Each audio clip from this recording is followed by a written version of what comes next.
to Nitya's channel. இன்னைக்கு Dindigul Thalappakatti style mutton biryani என்னோட ஸ்டைலில் எப்படி செய்யலான்னு பார்க்கலாம் வாங்க. இது வரைக்கும் இந்த சேனலை சப்ஸ்கிரைப் பண்ணலைன்னா சப்ஸ்கிரைப் பண்ணிக்கோங்க. மசாலாக்கு தேவையான பொருட்கள் பார்த்துடலாம். பட்டை சிறிதளவு, கல்பாசி சிறிதளவு, ஒரு 4 ஏலக்காய், ஒரு 5 லவங்கம், ஸ்டார் ஆனஸ் 1, ஒரு 5-6 மிளகு, மராட்டி மொக்கு 2, பிரியாணி இலை 2, ஒரு 8 முந்திரி, இதெல்லாத்தையும் சேர்த்து வறுத்து பொடி பண்ணிக்கலாம். எல்லாத்தையும் வறுத்து ஆற வச்சு பொடி பண்ணி எடுத்தாச்சு.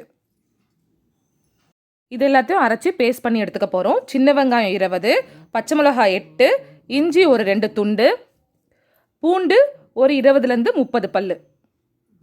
இது எல்லாத்தையும் வதக்காமல் மிக்ஸி ஜாரில் போட்டு அரைச்சி எடுத்துக்கலாம். நைஸாக இருக்கணும்னு அவசியம் இல்லை.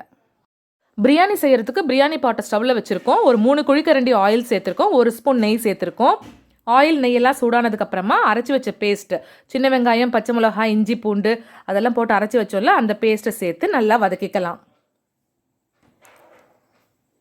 கொஞ்சம் வதங்கினதுக்கப்புறமா நம்ம பவுட்ரு பண்ணி வச்சுருக்க மசாலா அதை சேர்க்க போகிறோம்.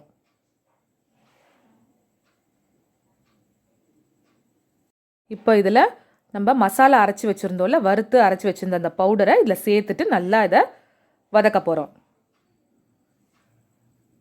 அரைச்சி வச்சுருந்த அந்த பேஸ்ட்டும் அந்த மசாலா பவுடரையும் நல்லா வதக்கிக்கணும். நல்லா கலர் சேஞ்ச் ஆகிற வரைக்கும் வதக்கிக்கணும். பாருங்கள், நல்லா வதக்கியாச்சு, கலர் சேஞ்ச் ஆகிடுச்சு. இதில் 1 ஸ்பூன் மிளகாய்த்தூள், 1/2 ஸ்பூன் தனியாத்தூள், 1/2 ஸ்பூன் ஜீரகத்தூள் இதெல்லாம் போட்டு வதக்கிக்கலாம். மசாலாவோட பச்சை ஸ்மெல்லாம் போகிற வரைக்கும் வதக்கிட்டு இப்போ வேக வச்சு வச்சுருந்த அந்த மட்டன் பீசஸை மட்டும் இதில் ஆட் பண்ண போகிறோம். ஆட் பண்ணிவிட்டு வதக்கிக்கலாம்.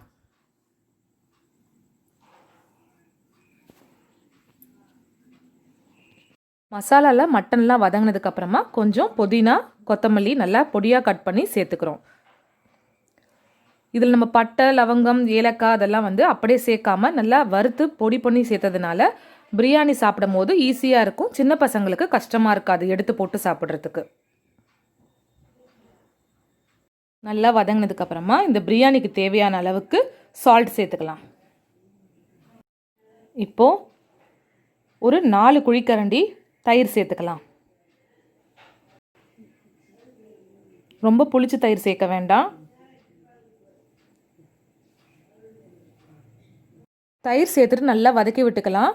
நல்லா மட்டன்லாம் அந்த கிரேவிலே நல்லா வேகும், ஜூஸியாக இருக்கும்.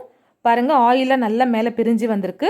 இந்த ஸ்டேஜில் பிரியாணிக்கு தேவையான அளவுக்கு தண்ணி சேர்த்துக்கலாம். நான் ஜீரக சம்பா அரிசி எடுத்திருக்கேன். 3 கிளாஸ் அரிசிக்கு 6 கிளாஸ் தண்ணி சேர்த்துருக்கேன். தண்ணி நல்லா கொதிக்குது. இந்த ஸ்டேஜில் நான் அரிசி ஆட் பண்ண போகிறேன். 1/2 அன் ஹவருக்கு முன்னாடியே ஊற வச்ச ஜீரக சம்பா அரிசியை நல்லா வாஷ் பண்ணிவிட்டு தண்ணி இல்லாமல் இதில் சேர்த்துக்கலாம்.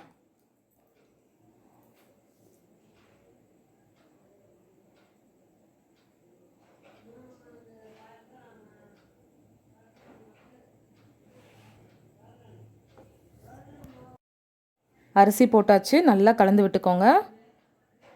நல்லா கலந்துட்டு அரிசியும் தண்ணியும் ஒன்றானதுக்கப்புறமா நம்ம 1/2 லெமனை புழிஞ்சு விட்டுடலாம். அரிசியும் தண்ணியும் ஒன்றானதுக்கப்புறமா நம்ம கலந்து விட்டுட்டு லெமன் புழிஞ்சு விட்டுக்கலாம். ஒரு 1/2 லெமன் போதும். லெமன் புழிஞ்சு விட்டுட்டு நம்ம அதை நல்லா கலந்து விட்டுக்கலாம். கலந்து விட்டுட்டு தம் போட்டு வச்சுக்கலாம். பிரியாணிக்கு தம் போட போகிறோம். ஒரு தவாவை கமுத்து போட்டுக்கோங்க. அதுக்கு மேலே பிரியாணி பாத்திரத்தை வச்சுருங்க. அதுக்கு மேலே ஒரு பிளேட் போட்டு மூடிடுங்க. அதுக்கும் மேலே நம்ம வெயிட் வைக்க போகிறோம். ஒரு பாத்திரத்தில் தண்ணி பிடிச்சி வச்சுருங்க. இந்த மாதிரி ஒரு 15 மினிட்ஸ் ஒரு மீடியம் ஃப்ளேமில் வச்சு வேக வச்சுக்கலாம். இந்த ஃபுல் செட்டப்பே ஒரு தடவை பார்த்துருங்க. ஃபஸ்ட்டு 5 மினிட்ஸ் ஹை ஃப்ளேம்லையும், நெக்ஸ்ட்டு 15 மினிட்ஸ் மீடியம் ஃப்ளேம்லையும். பிரியாணி ரெடி ஆகிடுச்சு. வாங்க எப்படி இருக்குன்னு பார்க்கலாம். பாருங்கள், சூப்பராக திண்டுக்கல் தலப்பாக்கட்டி ஸ்டைல் பிரியாணி என்னோட ஸ்டைலில் ரெடியாக இருக்குது. இதுக்கு மேலே 1 ஸ்பூன் நெய் சேர்த்துட்டு இதை கலந்து விடலாம்.